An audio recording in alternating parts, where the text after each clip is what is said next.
We're hearing the news that an American evangelist has been fined £1,000 for preaching on the streets and saying that homosexuality is a sin. Just give us your reaction to that.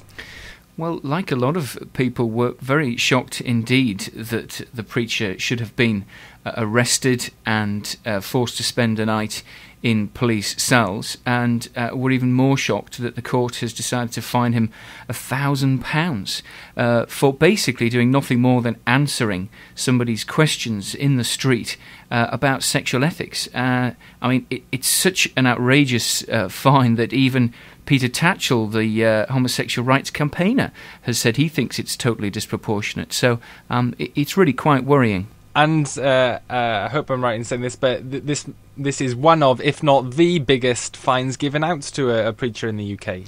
Yes, I don't want to alarm people, but people must realise that what happened in this case was not a finding of guilt by the court.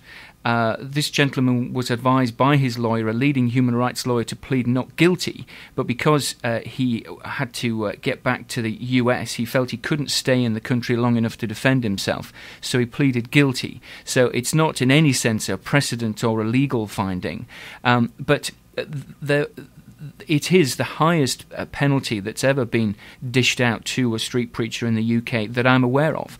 The previous most infamous case concerned Harry Hammond, a pensioner, an autistic man who preached in the streets of Bournemouth some years ago, and he was fined, I think, around £250 when he was found guilty of offending some homosexual people who passed by. That was a terrible case. But in this one, the penalty is, 4 times as much. It seems to have been, I assume, a judge who wanted to make a point about the unacceptability of this man publicly expressing Christian teaching about sexual ethics. With this case in mind, then, what would be your words or encouragement to those who do this on a weekly basis, go to the streets and preach the gospel, and now hearing this have that danger of maybe being fined in the future? I think as Christians we should never lose heart.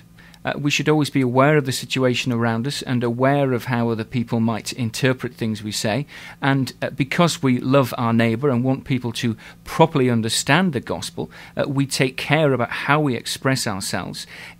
Preaching the gospel is not just a matter of getting something off our chests. It's a matter of trying to help people to understand the truth of the Bible. And so if we care about them, we will want to express things in a way that they'll understand. But that doesn't mean that we water down the truth. And it doesn't mean that we must be afraid to speak the truth in love. We have published on our website guidance for people who do street preaching. You can easily find that at christian.org.uk. I think so long as we seek to be biblical and to honour Christ in how we preach on the streets, we can take our courage in both hands and continue doing it.